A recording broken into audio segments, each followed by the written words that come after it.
كريم وما هو بقول شاعر قليلا ما تؤمنون ولا بقول كاهن قليلا ما تذكرون تنزيل من رب العالمین۔ قرآن مجید کی ان آیات پر درس چل رہا تھا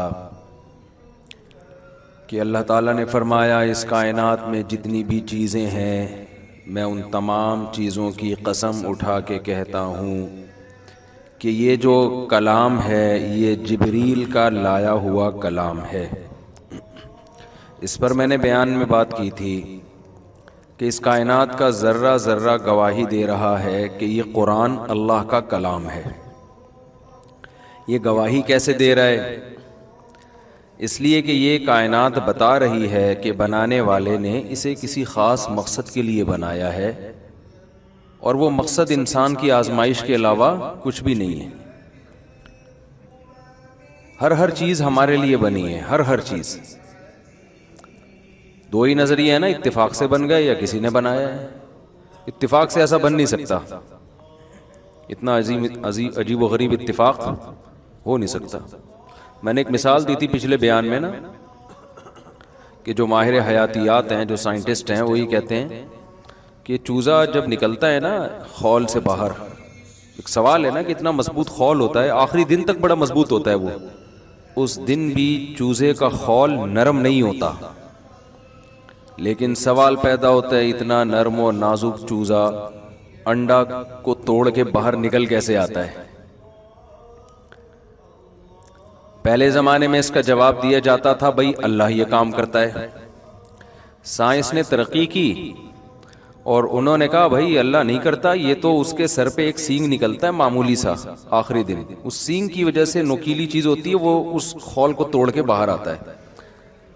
تو اب اللہ کو تو انہوں نے ڈکشنری سے نکال دیا۔ یہ جو ملحد لوگ ہیں نا، ایتھیس لوگ ہیں، یہ اللہ کے نہ ہونے کی جو دلیل دیتے ہیں نا، وہ یہی کہ بہت ساری چیزیں ایسی تھیں جن کی کوئی سائنٹیفک لاجک بنتی نہیں تھی، تو اس لیے لوگوں نے خدا تراش لیے، خدا کا تصور لائے کہ بھائی اللہ کر رہا ہے۔ اب تو سائنس نے بہت ترقی کی ہے، اب تو ہر چیز کا پتہ چل گیا بھائی، خربوزے کے بیج سے خربوزہ کیسے پیدا ہوتا ہے، اب تو پتہ چل گیا کہ انڈے سے چوزہ بنتا کیسے ہے، یہ پورا سائنسی پروسیس ہے۔ حالانکہ اگر وہ بصیرت کی آنکھوں سے دیکھتے نا اور چشمہ لگا کے دیکھتے، بصیرت کی آنکھوں والا چشمہ، تو انہیں اس بات کا اندازہ ہوتا کہ سائنسی ترقی سے اللہ کے وجود کے دلائل کم ہونے کے بجائے اور زیادہ بڑھ گئے ہیں، اور زیادہ بڑھ گئے ہیں۔ یہ کتنی عجیب بات ہے کہ 21ویں دن چوزے نے نکلنا ہے، بن کے تیار ہو گیا، اور اسی ٹائم پہ اس کی چونچ پہ نوک پیدا ہو رہی ہے۔ اور کمال کی بات یہ ہے کہ جب وہ چوزہ انڈے کو توڑ کے باہر نکلتا ہے، 1-2 دن میں وہ نوک مارکیٹ سے شارٹ ہو جاتی۔ تو یہ آٹومیٹیکلی، یار ایسا آٹو سسٹم، ایسی کوئی آٹومیٹیکلی مشین دیکھی آپ نے؟ ہوتی ہیں، بنی بھی نہیں ہوتی، بنائی جاتی ہیں، ان کے پیچھے کوئی دماغ کام کر رہا ہوتا ہے۔ تو اللہ نے بتایا کہ اس کائنات کا ذرہ ذرہ بتاتا ہے کہ کسی نے پیدا کیا، کیوں پیدا کیا، بھائی کوئی ریزن ہے اس کی، بلا وجہ کوئی کام نہیں کیا جاتا۔ تو اللہ کہتا ہے میں وجہ بتاتا ہوں کیوں بنایا، لیبلوکم ایکم احسن عملا، تاکہ تم اچھا عمل کرو، برے عمل سے بچو، تمہاری آزمائش ہے، اچھا کرو گے تو جنت ملے گی، برا کرو گے تو جہنم میں جاؤ گے۔ اب بہت سے لوگ کہتے ہیں کہ جنت کہاں ہے، جہنم کہاں ہے؟ تو اللہ کہتے ہیں جس خدا نے یہ چیزیں بنا دی ہیں، کیا وہ جنت اور جہنم نہیں بنا سکتا؟ آپ کہہ سکتے ہیں جی ہماری تو دسترس میں ہے ہی نہیں، ہمارے تو حواس اس کو کیچ ہی نہیں کر پا رہے ہیں۔ تو بھئی یہ کس نے دعویٰ کر دیا کہ سب کچھ انسان کی دسترس میں آ چکا ہے؟ اب تک جو علم انسان کو حاصل ہوا ہے، جو سائنسی ترقی ہوئی ہے، یہ علم ان چیزوں کے مقابلے میں بہت کم ہے جو چیزیں انسان کو معلوم نہیں ہیں۔ جو معلوم نہیں ہے نا، ان کے مقابلے میں یہ بہت کم ہے۔ تبھی قرآن کہتا ہے وَمَا أُوتِيتُم مِّنَ الْعِلْمِ إِلَّا قَلِيلًا، کہ تمہیں علم بہت تھوڑا دیا گیا ہے، بہت تھوڑا۔ کتنا تھوڑا یہ بھی بتاتا ہوں میں۔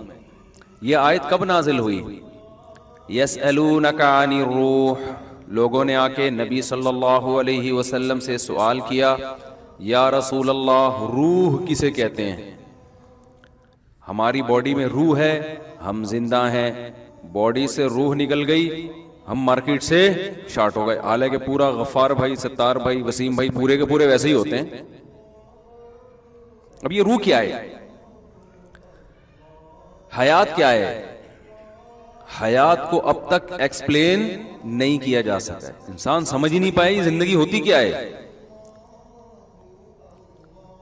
یہ ڈاکٹر سے کسی سے آپ پوچھنا، وہ خود نہیں ایکسپلین کر سکتا، ڈیفائن کر سکتا کہ پتہ نہیں کیا ہے یہ، بس ہے بس۔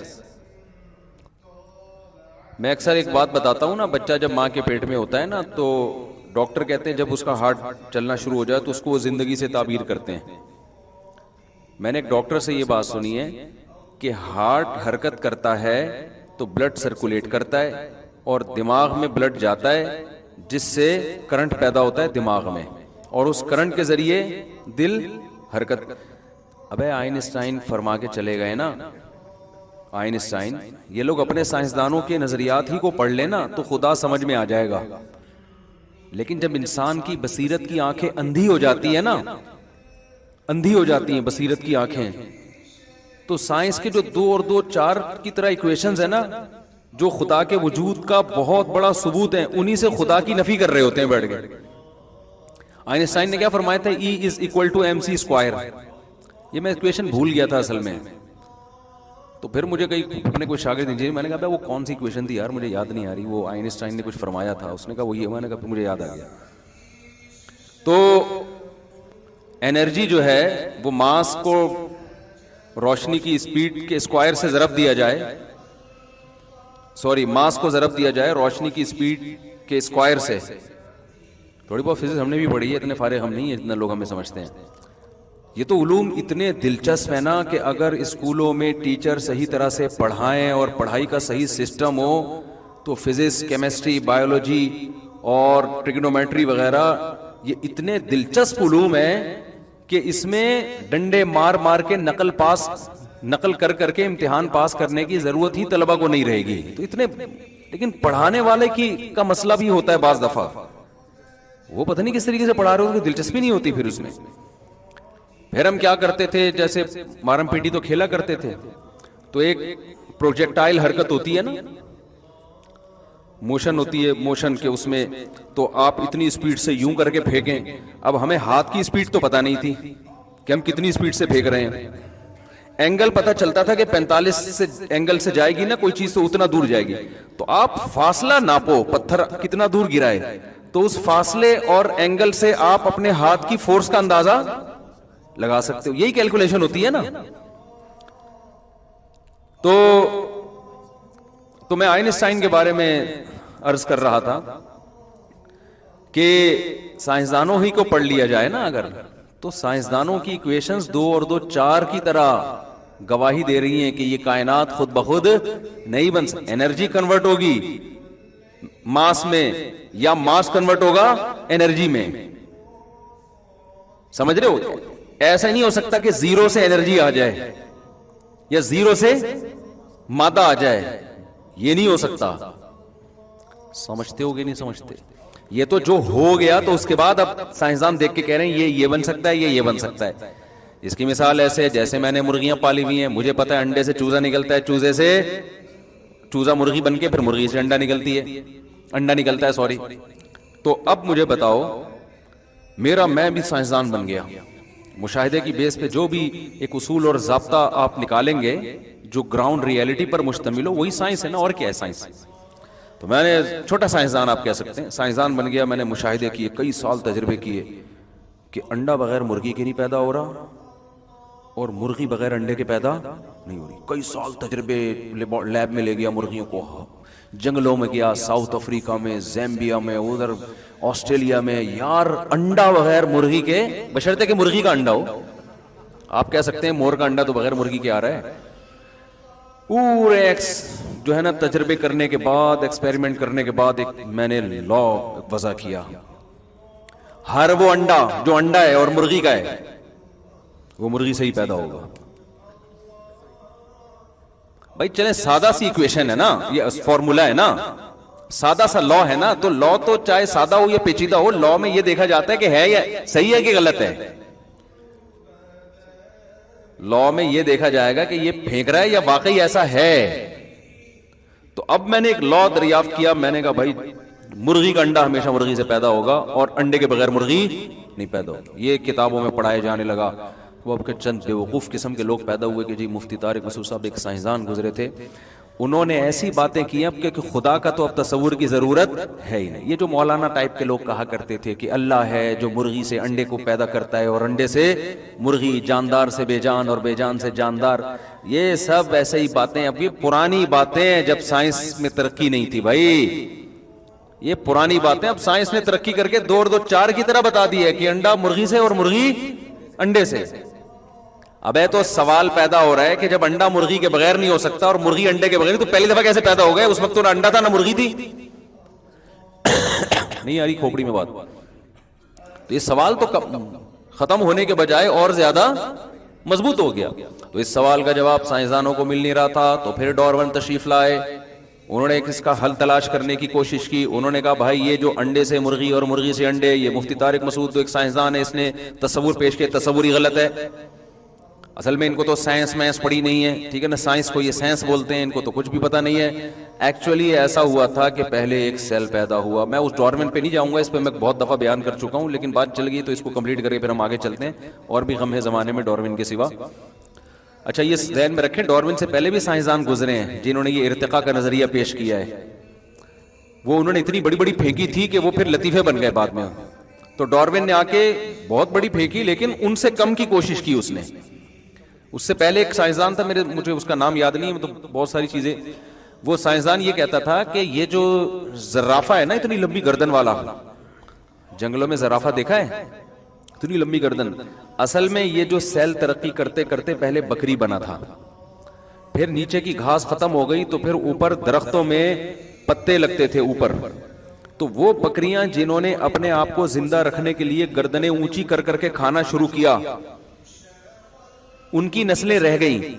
اور پھر گردن اور اونچی کرتے کرتے یہ چیز ان کی جینز میں شامل ہوتے ہوتے ہوتے ایک نسل وجود میں آ گئی جس کو کیا کہا جاتا ہے؟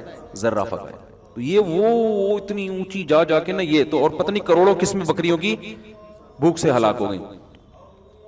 تو وہی بات ہے بھائی, پھینکنے کی گورنمنٹ کی طرف سے کوئی پابندی نہیں ہے. سوال بہت سارے سوالات پیدا ہوتے ہیں. جب آپ فرض کر لو کہ یار کیا جا رہا ہے فرض کرنے میں, اللہ نے بنایا ہے بھائی, کوئی خالق ہے جس کو ہم نہیں جانتے, اور وہ موسیٰ کلیم اللہ کو پیغمبر بنا کے بھیج رہا ہے, وہ عیسیٰ روح اللہ کو پیغمبر بنا کے بھیج رہا ہے, وہ محمد صلی اللہ علیہ وسلم کو پیغمبر بنا رہا ہے, اس نے ابراہیم علیہ السلام کو بھیجا, اتنے معجزے دکھا دیے, اور اتنا کچھ تو مان لو یہ صحیح کہہ رہے ہیں. ڈھیٹ پنا اور ہٹ دھرمی.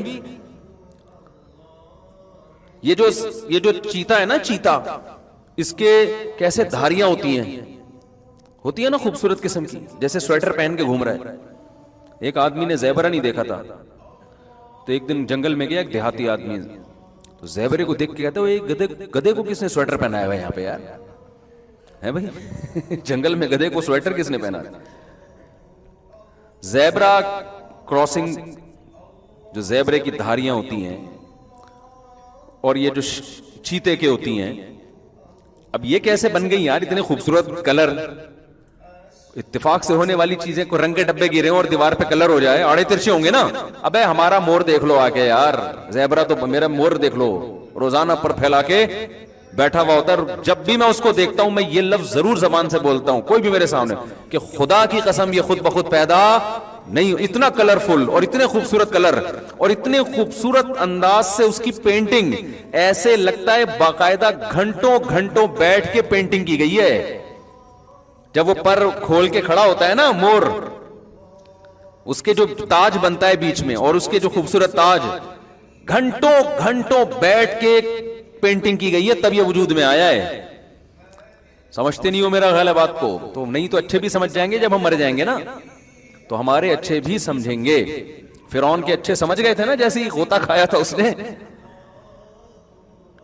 بہت سمجھایا موسیٰ علیہ السلام نے کہ تو رب نہیں ہے, جس نے تجھے پیدا کیا وہ رب ہے. اس نے کہا کوئی پیدا کرنے والا نہیں ہے. اور ملحد لوگ کہتے ہیں کہ کہاں ہے وہ رب, نظر کیوں نہیں آتا. یہ ساری باتیں فرعون نے بہت ڈیٹیل سے کی ہیں. فرعون تو طنز میں یہ بھی کہا کرتا تھا یا حامان ابن لی سرحن، اے حامان اے میرے وزیر جا یار ایک ذرا سیڑھی لے کر آ، اطلع الی الہ موسیٰ، آسمان تک سیڑھی لگا ذرا میں چڑھ کے دیکھوں موسیٰ کا رب ہے کہاں، ہمیں تو کوئی نظر نہیں آتا، وہ آتا کیوں نہیں ہے سامنے؟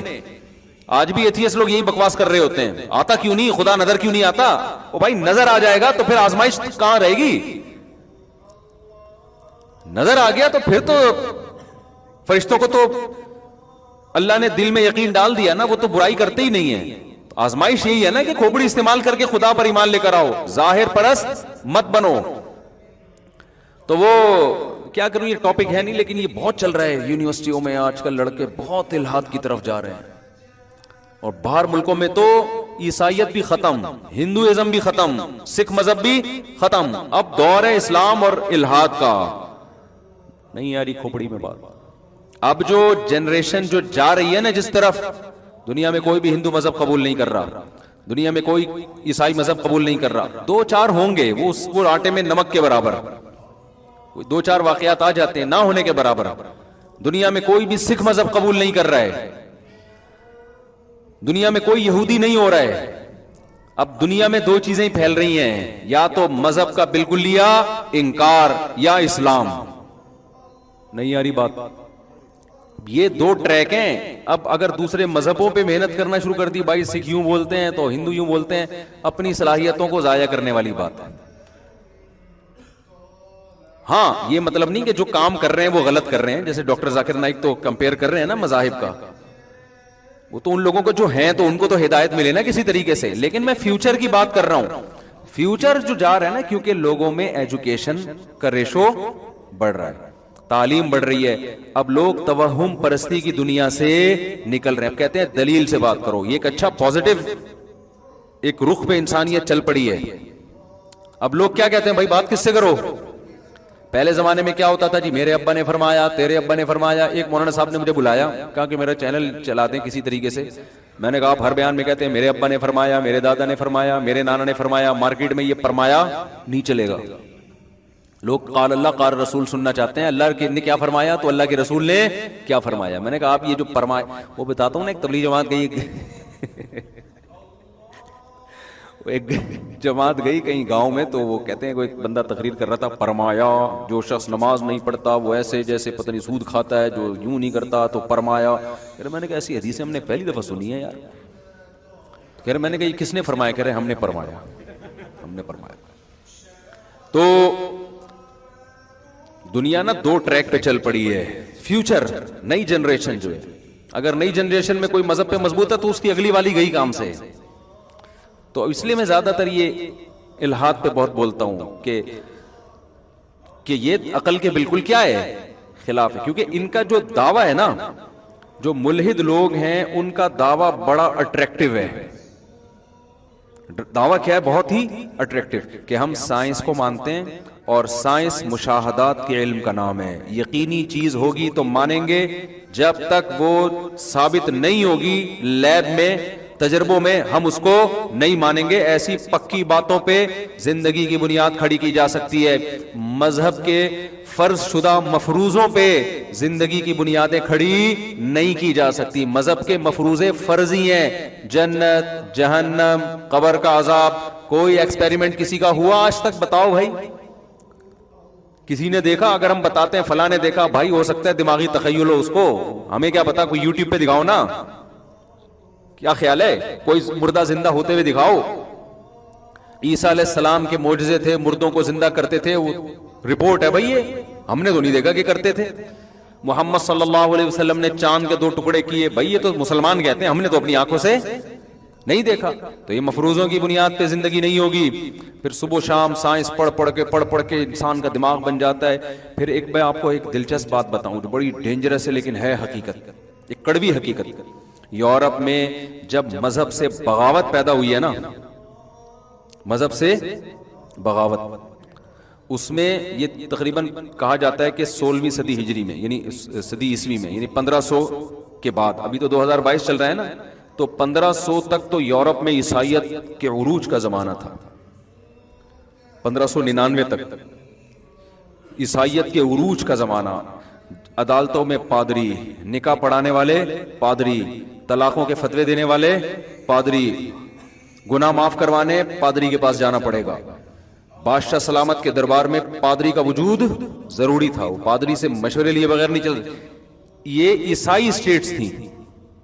ہوا کیا ہے، مذہبی لوگ، ایک تو عیسائی مذہب ویسے بھی منسوخ شدہ مذہب ہے، دوسرا ایک بہت بڑی گڑبڑ جس نے لوگوں کو بغاوت پہ کیا نا، وہاں کے جو مذہبی لوگ تھے نا، جو چیزیں سائنس سے ثابت ہو چکی تھی ان کے مقابلے میں آ کے کھڑے ہوئے ہیں. نہیں آئی میرا خیال ہے بات سمجھ؟ جو سائنسی تحقیقات ثابت شدہ تھی نا ان کے مقابلے میں آ کے کھڑے ہو گئے، حالانکہ وہ مذہب کے دائرے میں وہ چیزیں نہیں آتی تھیں، وہ اس میں ان کو ٹانگ اڑانے کی اجازت نہیں تھی. ہر چیز میں نا، ہر چیز میں، ہر چیز میں جس چیز کا مذہب سے براہ راست تعلق نہیں بھی ہے. اب مثال کے طور پر گردے کی جو پتھری نکلے گی، کون سی دوا کھانے سے نکلے گی، اس کا مولوی صاحب سے کوئی تعلق ہے؟ تو میڈیکل سائنس بتائے گی نا. سورج زمین کے گرد گھوم رہا ہے یا زمین سورج کے گرد گھوم رہی ہے، یا مشرق سے نکلتا ہے مغرب سے نکلتا ہے، یا چاند گردش کیسے کرتا ہے، یہ تو زمینی حقائق ہے نا. زمین گول ہے کہ چپٹی ہے، اس کا مذہب سے براہ راست کوئی تعلق نہیں ہے. اب انہوں نے کیا کیا کہ ہر فیلڈ میں نا کہ ہم چما دیگرے نیست، اس کا رزلٹ یہ نکلا کہ آہستہ آہستہ مذہب سے بغاوت ہونا شروع. جو لبرل طبقہ تھا نا، جو کسی حد تک مذہب سے محبت کرتا تھا، پادریوں کی اس قسم کی حرکتیں دیکھ دیکھ کے اس کو مذہب سے نفرت ہونا شروع ہو گئی. اور پھر پادریوں میں، میں سب کی بات نہیں کر رہا، بہت بڑی تعداد ایسی تھی جو نکاح سے دور بھاگتے تھے کہ ہم نے اپنے آپ کو عیسائیت کی تبلیغ کے لیے وقف کر دیا ہے، ہم شادی نہیں کریں گے. شادی نہیں کرتے تھے، پکڑے جاتے تھے. پھر وہ سمجھ رہے ہیں نا، چرچوں میں یہ کام ہونا شروع ہو گیا. اس سے بھی ان کا امیج بہت زیادہ خراب ہوا. تو آہستہ آہستہ لوگوں نے کہا بھائی یہ مذہب سے، یہ مذہب ہی غلط ہے، اور ایسی جان چھڑائی کہ ایسے انتہا پہ جا کے کھڑے ہوئے ہیں نا کہ اب ان کو محسوس ہو رہا ہے کہ یہ ہم نے مذہب سے بغاوت کر کے کیا اپنے سوسائٹی کا حشر کیا ہے. لیکن آئے کیسے اس کی طرف؟ تو اسلام میں بھی یہ ہوا ہے کہ بہت سے، کیونکہ اسلام دین آخری دین ہے نا، اور رسول اللہ صلی اللہ علیہ وسلم نے فرمایا میری امت گمراہی پہ کبھی جمع نہیں ہوگی. عیسائی مذہب تو ایسا تھا کہ اس کے بعد تو نئے پیغمبر نے آنا تھا اور محمد صلی اللہ علیہ وسلم آ گئے، تو اللہ نے اعلان کر دیا اب دین اسلام ہے، اب اللہ عیسائیت کا ذمہ دار نہیں ہے، اب اللہ اسلام کا ذمہ دار ہے، اور نیا نبی نہیں آئے گا، اسلام محفوظ رہے گا. اور اس کی حفاظت کا ذمہ ایسے اللہ نے لیا کہ حدیث میں آتا ہے کہ امت اب گمراہی پہ جمع نہیں ہوگی، یعنی اس امت کے سارے مذہبی رہنما علماء گمراہ نہیں ہو سکتے. لیکن یہ بات تو درست ہے کہ سارے گمراہ نہیں ہیں، مگر حدیث میں یہ نہیں ہے کہ سارے ہدایت پر بھی ہو سکتے ہیں، یہ کہیں بھی نہیں ہے حدیث میں. جو مشاہدہ بتا رہا ہوں نا، بہت سے لبرل لوگ جو مذہب پہ آنا چاہتے تھے، بعض متشدد علماء کا رویہ دیکھ کے، ان کے ایسے فتوے جو اس زمانے سے بالکل میچ ہی نہیں کرتے، وہ دیکھ کر وہ دین سے پیچھے ہٹے ہیں. نہیں آ رہی میرا خیال ہے، وہ دیکھ کے وہ دین سے پیچھے ہٹے ہیں. اب وہ اس کی میں زیادہ ڈیٹیل میں جاؤں گا تو کلپ بننا شروع ہو جائیں گے، پھر لوگ فلانا مولانا کا کلپ لگائیں گے، دیکھو مفتی صاحب اس کے خلاف بات کر رہے ہیں. میں اس کی زیادہ ڈیٹیل میں نہیں جا رہا، لیکن دینی طبقے کی یہ بہرحال ذمہ داری ہے کہ وہ ان چیزوں کا جن کا میڈیکل سائنس سے تعلق ہے، جن کا سائنسدانوں سے تعلق ہے، اور مذہب نے اس کے بارے میں خاموشی اسی لیے اختیار کی ہے کہ بھائی اس میں کوئی بھی نظریہ رکھ لو، اس میں مذہب کو زبردستی داخل کرنے کی کوشش نہ کریں، ہر جگہ رکاوٹ نہ بنے آپ. ہم نے جب دیگر علماء کو دیکھا، بہت سارے حضرات کو دیکھا، جب ان کے ساتھ بیٹھے تو ہمیں پتا چلا بھائی اصل تو یہ ہے. تو چند دیکھ کے چاول کو دیکھ کے اندازہ نہیں لگانا چاہیے. چند مولوی فراڈی ہوتے ہیں، ان کو دیکھ کے لوگ اندازہ لگا لیتے ہیں کہ یار یہ سارے ایسے ہوں گے. ایسا نہیں ہے، آپ چلیں پھریں تو بہت سے مولوی آپ کو ایسے خاندانی ملیں گے. پھر ہمیں خاندانی جیسے مولویوں میں ملے نا، ہمیں عام طبقے میں ایسے خاندانی لوگ اب تک تلاش کے باوجود نہیں ملے. اتنے خاندانی ہے تو ہوتے ہیں عام طبقے میں بھی، اتنے خاندانی نہیں ہوتے. تو اس لیے یہ جو جذباتی تقریریں ریاست کے اگینسٹ، بغاوت، خلافت کے نام پہ، اور اس طرح کی چیزیں، یہ چورن منجن بکتے بہت جلدی ہیں. لوگ کہتے ہیں حق پرست ہے، لیکن ان کا جو آگے چل کے رزلٹ نکلتا ہے وہ رزلٹ اچھا نہیں ہوتا. اچھا بات چل پڑی ہے تو ایک اور میں وضاحت کر دوں. 1-2 ہفتے پہلے میرا بیان گیا کہ حدیث میں آتا ہے کہ تم پر کوئی پچکے ہوئے سر والا بھی مسلط ہو جائے نا تو بھی اس کے خلاف بغاوت مت کرو. بعض لوگوں نے میرے خلاف کلپ چلایا کہ مفتی صاحب آدھی حدیث بیان کر رہے ہیں، پوری حدیث بیان نہیں کر رہے. پوری حدیث میں ما اقاموا فیکم کتاب اللہ، کہ جب تک وہ اللہ کی کتاب تم پہ قائم کریں، یعنی اگر وہ اللہ کی کتاب قائم نہیں کر رہے تو گویا اس سے یہ اخذ کیا جا رہا ہے پھر اس کے خلاف کیا کرو؟ بغاوت کرو. یہ بات درست ہے، بعض حدیثوں میں یہ ہے، لیکن بعض حدیثوں میں اس سے بھی زیادہ صراحت ہے کہ اگر تم پہ ظالم حکمران مسلط ہو جائیں. صحابی نے عرض کیا یا رسول اللہ اگر مجھ پہ ظلم کریں، فرمایا وَإِن ضَرَبُوا ظَهْرَكَ، تمہاری پشت پہ کوڑے بھی ماریں پھر بھی اس اسٹیٹ کے خلاف تم نے بغاوت نہیں کرنی ہے. اس پہ لوگوں نے جو نیچے کمنٹس کیے ہوئے ہیں نا، وہ کمنٹس یہ کیے ہوئے ہیں کہ یہ مولانا میرے بارے میں کہ یہ اصل میں سرکاری مفتی ہے اور یہ لوگ دین کو قائم کرنا چاہتے ہی نہیں ہیں، یہ صرف اپنے نماز روزے میں لگے ہوئے ہیں. میں نے اس بیان میں کب کہا کہ ہم دین کو قائم نہیں کرنا چاہتے؟ دین کو قائم کرنا ہماری سب سے پہلی ذمہ داری ہے، لیکن قائم کرنے کا طریقہ وہ نہیں ہوگا جو آپ بیان کر رہے ہیں. اس سے قائم ہونے کے بجائے رہا صحابی ختم. سوال پیدا ہوتا ہے پھر ریاست کو ٹھیک کیسے کریں کہ اپنے حال پہ چھوڑ دیں؟ ہم اپنے حال پہ چھوڑنے کا کبھی نہیں کہتے، ہم کہتے ہیں ٹھیک کرنے کا وہ طریقہ اختیار کرو جو سوٹیبل ہو، اس کے سائیڈ ایفیکٹ کم سے کم ہے. جہاں لڑائی ہے وہاں لڑو، آپ کس نے منع کیا؟ لیکن لڑائی کے لیے یہ ضروری ہے آپ کے پاس اتنی پاور، اتنی قوت، اتنی پاور اسباب کی دنیا میں ہو کہ آپ ریاست کا تختہ الٹنے کی طاقت رکھتے ہو. اتنی پاور آپ کے پاس ہو. لوگ کہتے ہیں نہیں ہے تو ہم جمع کریں، جمع کرنے کی طاقت ہو تو بھی کر لو، لیکن ریاست نہ آپ کو جمع کرنے دے گی اتنی ریاست، اور نہ آپ کو اتنا اسٹیبل ہونے دے گی کہ آپ ریاست کے اگینسٹ اٹھ کے بغاوت کر سکیں، کیونکہ کوئی ریاست اپنے اندر ریاست برداشت نہیں کرتی ہے. نہیں آ رہی میرا خیال ہے بات سمجھ؟ دیکھو نبی صلی اللہ علیہ وسلم نے فرمایا من رأى منکم منکرا فلیغیرہ بیدی، تم میں جو شخص ہاتھ سے برائی کو روکنے کی طاقت رکھتا ہے وہ ہاتھ سے روک دے. آگے کیا فرمایا؟ فإن لم یستطع، اگر ہاتھ سے برائی کو روکنے کی طاقت نہیں ہے تو زبان سے. کیا مطلب؟ ایک اسٹیپ ایسا بھی آتا ہے جب ہاتھ کی طاقت نہیں ہوتی تو ہاتھ کا مطلب ہاتھ نہیں ہے، تلوار بھی اس میں داخل ہے، ایٹم بم بھی اس میں داخل ہے، میزائل بھی اس میں داخل ہیں. تو ریاست کے اگینسٹ عوام کے پاس ایسی پاور ہوتی نہیں ہے کہ وہ اٹھ کے پوری ریاست کا تختہ الٹ دے. ادھر فوج کھڑی ہوگی، ٹینک ہوں گے، بڑے بڑے میزائل ہوں گے، ادھر آپ کے پاس غلیلیں بھی نہیں ہوں گی. اور جو 20 آدمی آپ کی تحریک میں آئے ہیں ان میں 10 ایجنسی کے لوگ ہوں گے، وہ آپ کو پکڑوانے کے لیے آپ کی تحریک میں شامل ہوئے ہوں گے. نہیں آ رہی میرا خیال ہے بات سمجھ میں؟ تو ایسی بات کرتے کیوں ہو جو گراؤنڈ ریئلٹی میں ممکن ہے ہی نہیں. فوراً مثالیں دی جاتی ہیں رسول اللہ صلی اللہ علیہ وسلم کی کہ آپ صلی اللہ علیہ وسلم نے جب جہاد کیا تھا تو گراؤنڈ ریئلٹی تھی 100% تھی.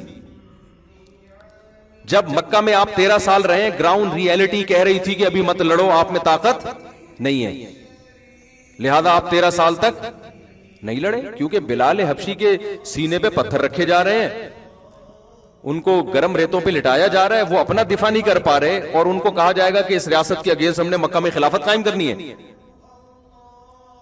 وہاں سے نبی نے ہجرت کی ہے. ہجرت کی ہے تو مدینہ میں بھی بغاوت نہیں کی ہے، اس لیے کہ مدینہ والوں نے آپ کا استقبال کیا، آٹومیٹکلی ریاست قائم ہو گئی. پھر زخمیوں کے علاج کے لیے ایک ریاست مل گئی، پھر اٹیک کرنے کے لیے ایک ریاست مل گئی، فوج مل گئی. تو تمام چیزوں پھر جتنی لڑائی ہوئی دفاعی ہوئی ہیں کہ جو اٹیک کر رہا ہے اس کو روکو کسی طریقے سے، خود سے حملے نہیں کیے جا رہے. جب اتنا بڑا لشکر تیار ہوا ہے اس کے بعد جا کے آپ نے مکہ پہ اٹیک کیا ہے، اور ایک اسٹیٹ تیار ہوئی ہے، اسٹیٹ نے اسٹیٹ پہ اٹیک کیا ہے. 4 آدمی اٹھ کے نہیں اسٹیٹ پہ اٹیک کر رہے تھے. تو اب یونیورسٹیوں میں بعض دفعہ یہ ذہن بنایا جا رہا ہے لڑکوں کا کہ بھئی اپنی نماز روزے میں لگے رہو گے، اسٹیٹ دین کون قائم کرے گا؟ دین قائم کرنے کے پیچھے یہ پیغام چھپا ہوتا ہے، اور لڑکے ایک نیا امیر آئے، نیا کمانڈر آئے اور پورا نظام کیا ہو جائے. تو ایسا نہیں ہوتا، یہ اپنی صلاحیتوں کو ضائع کرنے. ہاں صحیح طریقہ کیا ہے کہ آپ کا ایک اسلامی کنٹری پہلے سے ہے، اس کے آئین میں یہ بات ہے کہ قرآن و سنت کے منافی کوئی قانون نہیں بنے گا. تو جب اس کے آئین آپ کا ساتھ دے رہا ہے تو گڑبڑ یہاں ہو رہی ہے کہ اسمبلی میں جو لوگ جا رہے ہیں، بیوروکریسی میں جو لوگ جا رہے ہیں وہ اسلام پسند نہیں ہے. تو بھائی آپ تعلیمی نظام جیسے ان لوگوں نے تعلیمی نظام پہ ناجائز قبضہ کیا ہوا ہے، آپ جائز قبضہ کر لو.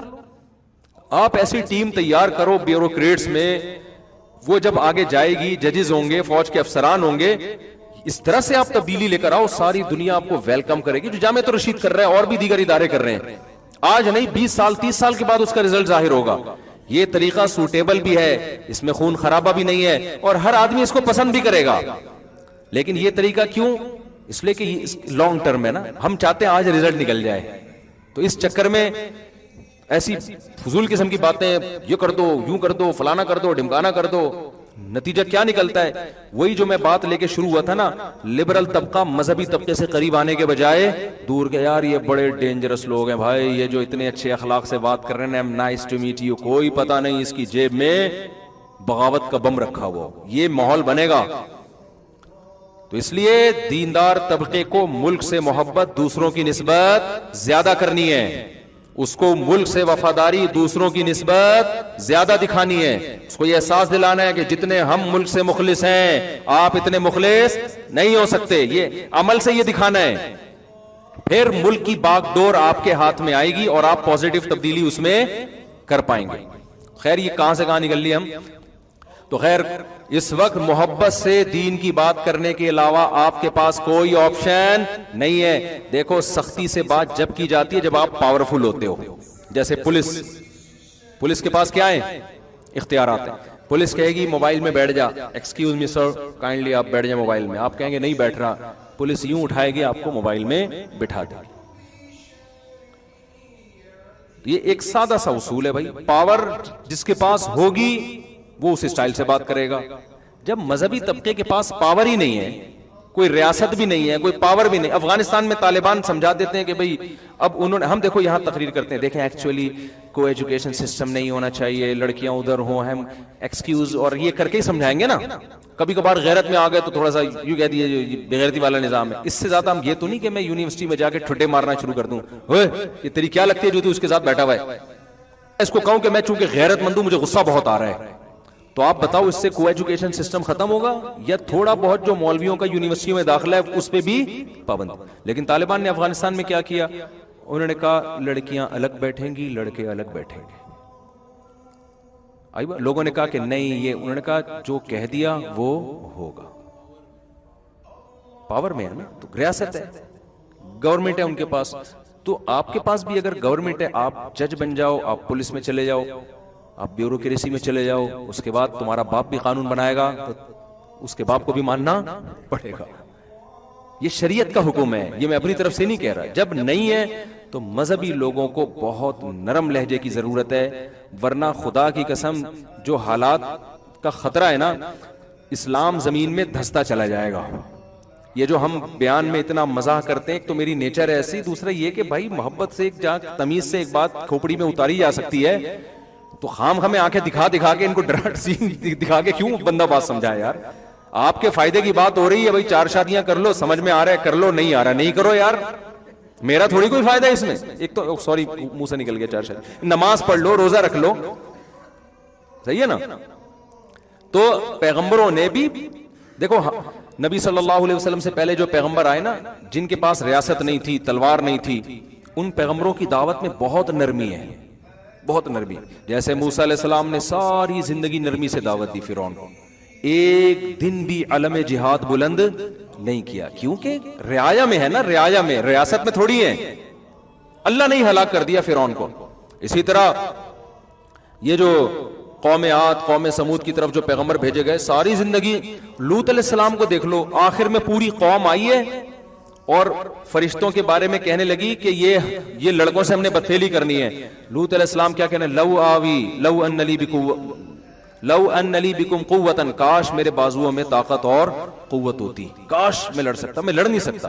وہاں بھی ایسا نہیں ہے. لوط علیہ السلام نے کہا بھائی یہ تو اب غیرت کا مسئلہ ہے بھائی، اب تو میں تلوار اٹھا کے تمہارے سر قلم کروں گا، مدد کہاں سے آئے گی؟ اللہ کی طرف سے. لوط علیہ السلام جانتے تھے کہ اللہ نے اس دنیا کو زمینی اسباب کے ساتھ چلایا ہے.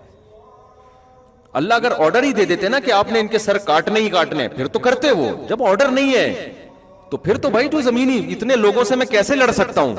تو کیا بار بار لو ان لی بکم قوتا، کاش میرے بازوؤں میں طاقت ہوتی. کیا تم میں کوئی سمجھدار آدمی نہیں ہے جو سمجھائے تمہیں؟ اتنی بے چینی اور قسم پرسی میں، اس کا مطلب ان کو یقین تھا میں کچھ بھی ان کا بگاڑ نہیں سکتا. تو لوط علیہ السلام نے یہ نہیں کیا کہ اب میں تو لڑوں گا بھائی، میں بزدلی والا راستہ اختیار نہیں کروں گا، میں تو لڑوں گا. نہیں لڑے ان کے خلاف. کیوں لڑ نہیں سکتے؟ لڑ نہیں سکتے. پتا ہے کہ بھائی نہیں، کچھ بھی نہیں حاصل ہونے والا، اتنی بڑی قوم سے کیسے مقابلہ کروں گا؟ جو تھوڑی بہت میری عزت ہے ایسا نہ اس کو بھی یہ تار تار کر دیں. میرے گھر میں عورتیں ہیں، میرے گھر میں افراد ہیں، ان تک نہ پہنچ جائیں کہیں یہ. تو اس لیے بس افسوس افسوس. اس سے صاف پتہ چلتا ہے ہمیں کبھی بھی ماحول تبدیل کرنے کے لیے، کبھی بھی انقلاب کے لیے وہ کام نہیں کرنا جو ہماری طاقت اور قوت سے زیادہ ہو. سمجھ رہے ہیں؟ پھر یہاں جب ایسی قسم پرسی میں اللہ نے دیکھا تو اللہ نے آسمان سے وحی نازل کی اور فرشتوں نے کہہ دیا کہ اے لوط ہم انسان نہیں ہیں، ہم فرشتے ہیں اور یہ آپ تک پہنچ ہی نہیں سکتے ہیں. ہمارا تو دور کی بات، آپ تک بھی نہیں پہنچ سکتے یہ، اور اس قوم کو تباہ کر دیں گے. آپ فرار ہو جائیں یہاں سے، نکل جائیں اپنے اہل و عیال کو لے کے، آپ نکل جائیں یہاں سے. جیسے ہی نکلیں گے پیچھے سے عذاب آئے گا اس قوم پہ. سمجھ میں آ رہی ہے بات کہ نہیں آ رہی؟ تو بھائی گراؤنڈ ریئلٹی کو دیکھ کر فیصلے کیا کرو. استخاروں کی بھیٹ نہ چڑھاؤ اپنے فیصلوں کو. آج کل استخاروں کی بھیٹ چڑھا رہے ہیں، خوابوں کی بھیٹ چڑھا رہے ہیں. کسی کو کوئی اچھا خواب آ گیا، اس کی بیس پہ فیصلے کر بیٹھتا ہے وہ، اور پھر نقصان ہوتا ہے. گورا جو اتنی ترقی کر رہا ہے نا، مادی ترقی جو اس نے کی ہے، وہ استخارے نکال کے نہیں کی ہے. استخارے میں نکلتا ہی نہیں ہے کچھ بھی. استخارہ تو ایک دعا ہے، اللہ جو بہتر ہے مقدر کر دے. کرنا تو وہی ہے جو آپ کی کھوپڑی میں آ رہا ہے. تو یہ جو کھوپڑی اللہ نے دی ہے کس کے لیے دی ہے؟ استعمال کرنے کے لیے دی ہے. تو جو جہاں کھوپڑی استعمال کر کر کے فیصلے کیا کرو، پھر اللہ کی مدد آئے گی. بات کو جلدی سے سمیٹ کے ختم کرتا ہوں میں. تو میں بات یہاں سے لے کے چلا تھا، وہ آئنسٹائن کی بات آئی تھی نا کہ E = mc² ہے. تو بھائی وہ میں یہ کہہ رہا تھا کہ جب یہ نہیں ہو سکتا، مرغی نہیں پیدا ہو سکتی انڈے کے بغیر، انڈا مرغی کے بغیر نہیں، تو سوال پیدا ہوتا ہے پہلی دفعہ تو خدا نے اپنی قدرت سے مرغی یا انڈے کو پیدا کر دیا نا. اور یہ جو ہے نا وہ شیر کے بارے میں اس نے پھینکی تھی ایک سائنٹسٹ نے، وہ چیتے کے بارے میں. اس نے کہا یہ جو اس میں اتنی زیبرا کراسنگ ہوتی ہے نا، اصل میں یہ بیٹھتا تھا ایسے درخت کے نیچے جہاں کہیں لائٹ پڑتی تھی اور کہیں چھاؤں تھی. تو کئی سالوں تک بیٹھ کے نا اس کے ڈیزائن بن گیا. تو پھر وہ اس کی جیند میں پھینکتے رہو. کوئی آپ تو ہنس رہے ہیں نا. جب یہ سائنسدان نے یہ باتیں کی تھی تو لوگ سبحان اللہ کہہ رہے تھے، واہ کیا تھیوری پیش کی ہے اس نے. سمجھتے ہو کہ نہیں سمجھتے؟ تو ڈاروین نے بھی یہی کام کیا کہ اس نے بولا یار یہ خود بخود تو ہو نہیں سکتا. تو ایک سیل وجود میں آیا تھا، اس سیل سے یہ کروڑوں خربوں چیزیں ڈیزائن ہوئی ہیں. حالانکہ اس سیل کا وجود، ایک سیل اتنی پیچیدہ اکائی ہے نا، یونٹ ہے، خربوں سال میں بھی وہ آٹومیٹیکلی خود سے وجود میں آ نہیں سکتا. اور آیا ہوگا تو ضائع ہو گیا ہوگا. وہ آنے کے بعد اس کا اپنے آپ کو زندہ رکھنا کتنا مشکل کام. اور زندہ رکھنے کے بعد پھر ایک سیل سے 2 سیل، 2 سے 4 ایسے سافٹ ویئر اس میں انسٹال ہو جائیں کہ خوراک ملے اور یوں ہو، اور پھر یوں ہو کے نباتات بھی بن جائیں اور پودے بھی بن جائیں اور گلاب کا پھول بھی، چمیلی کا پھول بھی، رات کی رانی بھی، اور انسان بھی، غفار بھائی بھی، ستار بھائی بھی، وسیم بھائی بھی، اور جناب اتنی ساری عورتیں وجود میں آ گئی. پھر یہ پھینکنے پر خدا کی قسم گورنمنٹ کی طرف سے پابندی نہیں ہے. یہ ایسے موقع پہ ہی سوٹ کرتا ہے. تو بات پھر میری وہ ساری اسی پہ آگے ختم ہو گئی. تو بھائی قرآن کیا کہہ رہا ہے؟ اللہ نے اس کائنات کو بنایا ہے، کائنات کا ذرہ ذرہ بتا رہا ہے، یہ بنی نہیں ہے بلکہ بنائی گئی ہے. اللہ کہتے ہیں کائنات کا ذرہ ذرہ یہ بھی بتا رہا ہے کہ جس نے بنایا ہے بے مقصد نہیں بنایا. اللہ کہتے ہیں تم بتا دو کیوں بنایا. ہم کہتے ہیں ہمیں تو نہیں پتا کیوں بنایا. اللہ کہتے ہیں ظاہر ہے جس نے بنایا ہے وہی بتائے گا کہ کیوں بنایا. تو وہ بتاتا ہے لیبلوکم ایکم احسن عملا، تاکہ تمہیں پتہ چل جائے. اللہ جاننا چاہتا ہے تم میں اچھا عمل کون کرتا ہے. تو یہ باتیں قرآن کے علاوہ کسی کتاب میں لکھی بھی نہیں ہے. تو اللہ کا بندوں سے رابطہ جو ہے نا، کنیکشن، وہ قرآن کے علاوہ کسی اور کتاب کے ذریعے ہے ہی نہیں. باقی کتابیں پڑھو تو لگتا ہی نہیں کہ اللہ کا کلام ہے. یہ جو کتاب ہے نا قرآن، یہ اپیل کر رہی ہے نیچر کو، یہ بتا رہی ہے کہ بھئی یہ اللہ ہی ایسی باتیں کر سکتا ہے. پھر اے اللہ اچھے عمل کی ڈیفینیشن کیا ہے، برے عمل کی ڈیفینیشن کیا ہے. اللہ اچھے کو بھی ایکسپلین کرتا ہے. قرآن میں جو حلال حرام کے احکامات ہیں، شراب بری چیز ہے، سود بری چیز ہے، زنا بری چیز ہے، اور ماں باپ کی نافرمانی بری، وہ پوری ڈیٹیل ہے نا. کتوں کو وراثت دینا بری چیز ہے. یوصیکم اللہ فی اولادکم، تمہاری وراثت اولاد میں جائے گی، حکومت کے پاس نہیں جائے گی، بینکوں میں نہیں بند ہوگی, بینک ہڑپ نہیں کر سکتا, بچوں میں جائے گی, بیوی میں جائے گی, بیوی کو اتنا, تو پوری ڈیٹیل, پھر نماز روزے کے احکامات. یہ ایسا اللہ اور بندے کا کنیکشن ہے نا قرآن کے ذریعے کہ یہ کنیکشن قرآن کے علاوہ کوئی اور کتاب کراتی نہیں ہے. تو قرآن کہہ رہا ہے کائنات کا ذرہ ذرہ جب غور کرو گے نا تو نتیجہ یہی نکلے گا کہ یہ کلام محمد صلی اللہ علیہ وسلم کا گڑھا ہوا کلام نہیں ہے, یہ اس خدا کا کلام ہے جس نے اس کائنات کو بنایا. سمجھ میں آ رہی بات؟ فلا اقسم بما تبصرون وما لا تبصرون انه لقول رسول کریم وما هو بقول شاعر. میں اگلی آیت پہ چلتا ہوں تاکہ ایسا نہ ہو بچپن سے جو آیت چل رہی ہے بڑھاپا بھی اسی پہ جا کے ختم ہو. تو اگلی آیت پہ آ جاتا ہوں. اللہ تعالیٰ فرماتے ہیں, تھوڑی دیر ٹھہر جاؤ میرے بھائی, اللہ تعالیٰ نے یہ نہیں فرماتے, یہ میں فرما رہا ہوں. اللہ تعالیٰ اذان ٹھہر جاؤ, 5 منٹ لیٹ اذان ہوگی. اللہ تعالیٰ فرماتے ہیں وما هو بقول شاعر, یہ کسی شاعر کا کلام بھی نہیں. عرب کہتے تھے نا یار اس کلام میں اٹریکشن بہت ہے. ایک تو اس کے مضامین بڑے خوبصورت ہیں, پیارے ہیں, فطرت کو اپیل کرتے ہیں. تو اصل میں یہ مضامین اچھے نہیں ہیں. اس کا جو بات کرنے کا جو محمد صلی اللہ علیہ وسلم نے جو کلام پیش کیا نا, بعض دفعہ بات عجیب ہی غریب ہوتی ہے, لیکن اس کو پیش کیا اتنے خوبصورت انداز میں جاتا ہے کہ دل اس کی طرف مائل ہو جاتا ہے. تو یہ تو شاعر لوگ کرتے ہیں, تو یہ شاعر ہیں اصل میں. ایکچولی یہ کیا ہے؟ شاعر. تو ان کو کلام پڑھنا بڑی دسترہ سے, بات ایسے خاندانی انداز سے کرتے ہیں کہ معاذ اللہ غلط بھی ہوتی ہے تو دل اس کی طرف مائل, حالانکہ وہ غلط ہوتی نہیں ہے. تو قرآن نے اس کا جواب دیا وما هو بقول شاعر قليلا ما تؤمنون, تم بہت کم ایمان لے کر آتے ہو, یعنی تم ایمان لانا چاہتے ہی نہیں ہو. ورنہ غور کرو تو نہ شاعروں کے حالات ایسے ہوتے ہیں, نہ شاعروں کا کلام ایسا ہوتا ہے. سورہ شعراء میں اللہ نے اس کو اور تفصیل سے بیان کیا. اللہ فرماتے ہیں وَالشُّعَرَاءُ يَتَّبِعُهُمُ الْغَاوُونَ, شاعروں کی علامت کیا ہے؟ تم سروے کرو گے نا تو شاعروں کو فالو کرنے والے لوگ بھی شاعروں جیسے ہی عجیب و غریب ہوتے ہیں. وہ اتنے میچور نہیں ہوتے, ان کی زبان سے نکلنے والے کلام میں اتنی صداقت نہیں ہوتی. الم تر انہم فی کل واد یہیمون ویقولون ما لا یفعلون, شاعروں کے جو دعوے ہوتے ہیں اس پر ان کا اپنا عمل نہیں ہوتا. شاعری تو ایک تخیلاتی دنیا ہے نا, رائی کا پہاڑ بنا دیا. تو محمد صلی اللہ علیہ وسلم نے آج تک کوئی ایسا کلام کیا جس پر خود عمل نہ کیا ہو, یا رائی کا پہاڑ بنا کے پیش کر دیا ہو. شاعر کیسی لمبی لمبی پھینک رہا ہوتا ہے, اپنی محبوبہ کی زلفوں کی تعریف کرے گا, آدمی کہے گا محبوبہ چھوڑ زلفیں لے جا بھائی تو گھر. یہ ہوتا ہے کہ نہیں ہوتا؟ خالی زلفیں ہی لے جاؤ بھائی تو. کیا کچھ تعریف نہیں ہوتی نا شاعروں کے کلام میں. مبالغہ, جب تک مبالغہ آرائی نہیں ہوتی شعر نہیں بنتا. یہ تو شاعری کا ایک وصف ہے. تو اللہ کہتے ہیں ان کے کلام میں تمہیں کون سا مبالغہ نظر آ رہا ہے؟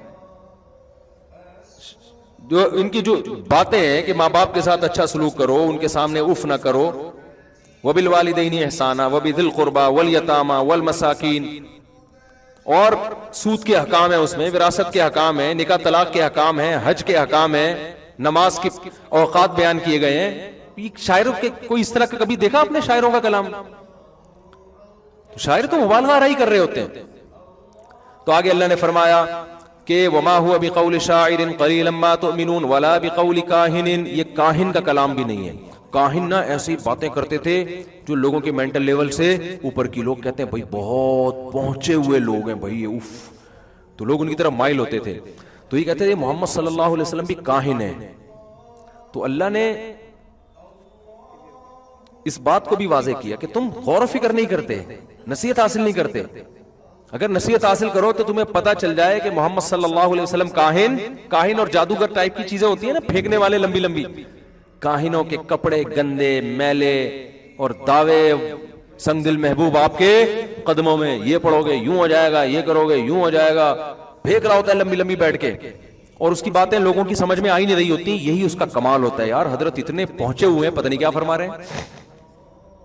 آپ روحانی عاملوں کے ذرا یوٹیوب پہ ویڈیوز دیکھیں نا, دیکھیں نہیں ان کی ویورز بڑھتے ہیں اس سے, لیکن اگر کبھی نظر پڑ جائے نا تو آپ کی سمجھ میں کچھ بھی نہیں آ رہا ہوگا بولنا کیا چاہ رہا ہے. لیکن اسی کو لوگ سمجھتے ہیں بھائی یہ علوم ہے. علوم ایک ہوتا ہے علم, ایک ہوتے ہیں علوم. بہت اوپر, بہت پہنچے ہوئے ہیں یار, بہت پہنچے. یہ باتیں ہماری مینٹل لیول سے اوپر کی. تو اللہ نے فرمایا کہ محمد صلی اللہ علیہ وسلم کی تعلیمات الحمدللہ رب العالمین، یہ کلام ہے نا، تمام تعریفیں اس اللہ کے لیے جو تمام جہانوں کا پالنے والا، الرحمن بڑا مہربان، الرحیم نہایت رحم کرنے والا، مالک یوم الدین روز جزا کا مالک۔ یہ کون سا ایسا کلام ہے؟ موسیٰ علیہ السلام کا واقعہ، یوسف علیہ السلام کا واقعہ، قوم عاد کا، کوئی کاہن آج تک ایسا خوبصورت کلام نہیں لے کر آئے۔ کسی جادوگر کو لاؤ، تھوڑی دیر میں تمہیں باولا نہ ہو جاؤ نا اس کی باتیں سن سن کے، اتنے جنات جلا دیے، یہ کاہنوں کی یہ باتیں ہوتی ہیں۔ ایک آیا ہمارے جامعۃ الرشید کے استاد سے، شکر ہے نکل گئے وہاں سے، وہ بھی پھینکنے جیسے عاملوں کے پاس بیٹھے تو لمبی لمبی پھینکنا شروع کر دی۔ ایک دن میرے ساتھ کھانے میں بیٹھے، مجھے کہنے لگے ان پہ بھی جنات تھے، میں نے ہٹا دیے۔ میں نے کہا ان سے تو احترام میں نہیں بول سکا، بولنا چاہ رہا تھا تیرے باپ میں بھی طاقت ہے نا تو 2-4 دن ابھی لا کے دکھا دے تو خالی یہاں پہ فضول جنات بگائے تو نے۔ پھر ایک دن کہنے لگا میں نے 10 لاکھ جنات جلائے ہیں۔ میں نے کہا ہمارے یہاں گیس نہیں آ رہی ہے، چولہا جل نہیں رہا ہے، ایک ماچس کی تیلی جلانا مشکل ہو رہا ہے اور اس نے 10 لاکھ، اتنا پھینکو تو ڈاروین بھی نہیں تھا بھائی۔ تو لوگ متاثر ہوتے ہیں، جن جلا رہے ہیں بھائی، جن جلا رہے ہیں بھائی، تو یہ پھینکو ہیں، ان تلوں میں تیل نہیں ہے، ان کو آپ لفٹ نہ کراؤ بھوک سے مر جائیے۔ حقیقت ہے، یہ تو ہمارے اور آپ کے عقیدت میں پیسے مل رہے ہوتے ہیں ان کو، ورنہ تو مر جائیے۔ اور اس میں بار بار کہتا ہوں دیوبندی بریلوی کا فرق نہیں کیا کرو کہ وہ تبلیغی ہیں تو وہ دیوبندی ہیں، سب ایک جیسے ہوتے ہیں، یہ ایک ہی جیسے ہوتے ہیں، یہ کوئی علم ہی نہیں ہے، علوم کہاں سے ہو گئے۔ تو اب کیا ہے کہ قرآن نے کیا کہا، ولا بقول کاہن، بھائی کاہنوں کی باتیں ایسی نہیں ہوتی۔ قلیلا ما تذکرون تنزیل من رب العالمین، اے اللہ پھر ہے کیا یہ؟ اللہ کہتے ہیں جو تمام جہانوں کا پالنے والا خدا ہے نا، اس کی طرف سے یہ نازل کردہ کلام ہے۔ مان لو کیوں اتنے ڈھیٹ بنے ہو، یہ اللہ کہہ رہے ہیں کہ اتنے ڈھیٹ کیوں بنے ہو، کہ کوئی کہہ رہا ہے یہ شاعر ہے، کوئی کہہ رہا ہے انہوں نے خود گڑھا ہے، کہہ رہے ہیں یہ ہو نہیں سکتا۔ تو اللہ کہہ رہے ہیں یہ کیوں نہیں ہو سکتا؟ اللہ اپنے بندوں میں سے کسی کو سلیکٹ کر کے اپنا کلام نازل کر دے، اس میں کیا خرابی ہے؟ تنزیل من رب العالمین۔ آگے ولو تقول علینا بعض الاقاویل لاخذنا منہ بالیمین ثم لقطعنا منہ الوتین۔ تم یہ کہہ رہے انہوں نے پورا کلام گھڑا ہے، اگر محمد صلی اللہ علیہ وسلم پورا کلام دور کی بات ایک لفظ بھی ہماری طرف غلط منسوب کر دیتے، ہم ان کا دایاں ہاتھ پکڑ کے ان کی شہرگ کاٹ ڈال دیتے، ایسی سزا ملتی ان کو، چھوڑتے نہیں ہم۔ کیوں؟ سوال پیدا ہوتا ہے کہ ایسے تو بہت سارے جھوٹے نبی آئے ہیں جنہوں نے اللہ پہ بہتان باندھا، ان کی تو اللہ نے شہرگ نہیں کاٹی۔ تو اس کو ایک مثال سے سمجھیں، دیکھیں جس شخصیت سے کنفیوژن پیدا ہونے کا خطرہ ہوتا ہے نا، جیسے امریکہ کا کوئی سفیر آیا یہاں پہ، جہاز میں آیا، اس کے پاس کارڈ ہے، اس کے 3 پیس سوٹ پہنا ہوا ہے، بالکل سفیروں جیسی شکل لگ رہی ہے اس کی، اور سارے ڈاکومنٹس کمپلیٹ ہیں، آپ اس کا پیغام سن رہے ہیں، حالانکہ وہ سفیر نہیں ہے، وہ جعلی ہے سب کچھ، اور وہ امریکہ کا میسج دے رہا ہے۔ امریکہ کو پتا چل گیا تو فوراً امریکہ برات کا اعلان کرے گا کہ نہیں کرے گا؟ فوراً اس کو اریسٹ کرے گا کہ نہیں کرے گا؟ کیونکہ اس سے غلط فہمی ہو رہی ہے نا بھائی، اس کے پاسپورٹ بھی جعلی بنوایا ہوا ہے، اس نے لوگوں کو دھوکا ہو رہا ہے۔ تو گورنمنٹ آف پاکستان کہے گی بھائی ہم تو آپ کا سفیر سمجھ کے اس کو ہم عزت دے رہے ہیں اور اس کی بات کو ہم سیریس لے رہے ہیں، تو اگر نہیں تھا تو آپ اعلان کرو نا۔ تو فوراً امریکہ اعلان کرے گا بھائی میرا کوئی سفیر وفیر نہیں ہے، یہ ایسی جعلی پاسپورٹ بنا کے آیا ہوا ہے، ایسی گندے نالے سے اٹھ کے آئے، کوئی اس سے میرا تعلق نہیں ہے، اور اس کو طبیعت سے سزا بھی ملے گی۔ لیکن اگر کوئی بھنگی اڑے آئے، دھوتی پہنی ہوئی ہے، بنیان پہنا ہوا ہے، جھاڑو ہاتھ میں، اسلام آباد جا رہا ہے، بولے میں امریکہ کا سفیر ہوں، میں کیا ہوں؟ امریکہ کا سفیر ہوں، حکومت پاکستان نہ تو اس کو لفٹ کرائے گی اور نہ امریکہ اس کی برات کا اعلان کرے گا۔ کیوں؟ گیٹ اپ سے لگی نہیں رہا کہ یہ کوئی سفیر ہے، ایویں کوئی پرینک کر رہا ہوگا، کوئی ڈرامہ کر رہا ہوگا۔ ہمیشہ اس کی نفی کی جاتی ہے جس کے گیٹ اپ سے، جس کے اسٹائل سے دھوکا ہونے کا خطرہ ہو۔ محمد صلی اللہ، ہر پیغمبر کا اپنا ایک گیٹ اپ ہوتا ہے، وہ 3 پیس سوٹ اور ٹائی سے نہیں، پیغمبروں کی سیرت بے داغ، زندگی بھر کبھی انہوں نے جھوٹ نہیں بولا ہوتا، ان کی تعلیمات اٹریکٹ کر رہی ہوتی ہیں، نیچر کو اپیل کر رہی ہوتی ہیں۔ تو ایسی شخصیت جب اللہ پہ یہ کہنا کہ مجھ پر وحی نازل ہوتی ہے، ایسی شخصیت، تو کنفیوژن پیدا ہونے کا خطرہ ہے کہ ایسا تو نہیں کہ ہو رہی ہے کہ نہیں ہو رہی ہے۔ تو اس میں اگر کوئی ایسی شخصیت اگر اللہ پہ جھوٹ باندھے تاکہ لوگ کنفیوز ہونا شروع ہو جائیں پھر اللہ کے ذمے اللہ اس کو عبرت کا نشان بنائے. قادیانی استدلال کرتے ہیں کہ مرزا غلام احمد قادیانی بھی دعویٰ کیا تھا تو وہ تو مرا نہیں. ہم کہتے ہیں نہ تو اس کا پیغمبروں والا گیٹ اپ تھا, اور دوسری بات یہ کہ جب اللہ نے اپنے پیغمبر کی زبان سے کہلوا دیا کہ میں خاتم النبیین ہوں, میرے بعد نبی نہیں ہے, تو اب اللہ ویسے کسی کا ذمہ دار نہیں ہے, چاہے بظاہر گیٹ اپ پیغمبروں والا ہی کیوں نہ ہو. کیونکہ اب کنفیوژن پیدا ہو رہی ہے تو تمہاری اپنی پیدا کرتا کنفیوژن ہے نا. نہیں یاری بات, یہ تو تمہیں اگر لگ رہا ہے کہ یہ پیغمبر ہے تو تمہارا اپنا دماغ کا فطور ہے. جب اللہ نے قرآن میں بھی کہہ دیا کہ خاتم النبیین ہے, آخری نبی ہے, اور نبی نے بھی اعلان کر دیا, پوری امت کا اجماع بھی ہو گیا, اب اگر کوئی بھی آگے دعویٰ کرتا ہے تو اللہ کے ذمے نہیں ہے کہ اس کی برات کا اعلان کرے, کیونکہ اللہ کہتا ہے اب یہ اس کو نبی ماننا یہ تمہارا فالٹ ہے, یہ میرا قصور نہیں ہے کہ میں اس کو سزا نہیں دے رہا. تو مرزا غلام احمد کا تو گیٹ اپ بھی پیغمبروں والا نہیں تھا, اس کی کتابوں سے ثابت ہوتا ہے کہ وہ شریف انسان ہی نہیں تھا, پیغمبر تو بہت دور کی بات ہے. تبھی جتنے ختم نبوت کے علماء ہیں نا, کبھی بھی وہ کہتے ہیں ہمیشہ قادیانیوں سے مناظرہ مرزا غلام احمد کی شرافت پہ کیا کرو, نبوت اگلی چیز ہے, وہ شرافت ثابت نہیں کر سکتے کہ شریف آدمی تھا وہ. تو یہ جب نہیں ہو سکتا تو نبوت تو اگلی چیز ہے. تو اور قادیانی زہر کا پیالہ پی لیں گے, مرزا غلام احمد کی شخصیت پہ کبھی آپ سے بحث نہیں کریں گے. یہ اصول یاد رکھیں. آپ کہیں کہ ہم یہ ثابت کریں گے کہ وہ شریف انسان نہیں تھا, تم نے ثابت کرنے کے شریف انسان تھا. تو جب وہ گیٹ اپ ہی شریف انسان ہی نہیں ہے, اس کی کتابوں سے ثابت ہو رہا ہے, جب گیٹ اپ ہی نہیں ہے تو جو مرضی بولتا رہے, ایسے ہی جیسے کوئی بھنگی اٹھ کے بولے میں امریکہ کا سفیر ہوں, امریکہ کا جاب میں کیوں اعلان کروں کہ یہ میرا نہیں ہے, اس کو پروٹوکول دینے والی بات ہو گئی نا پھر. تو قرآن کہہ رہا ہے محمد صلی اللہ علیہ وسلم کا ایسا گیٹ اپ ہے اور ایسی خوبصورت اور خوبصورت شخصیت ہے, اگر یہ پورا قرآن تو دور کی بات ایک لفظ ہماری طرف غلط منسوب کر دیں تو ہم ان کو چھوڑیں گے نہیں, کیونکہ لوگ کنفیوز ہوں گے. یہ ہمیں سمجھانے کے لیے, حالانکہ نبی سے اس کا امکان تھا نہیں.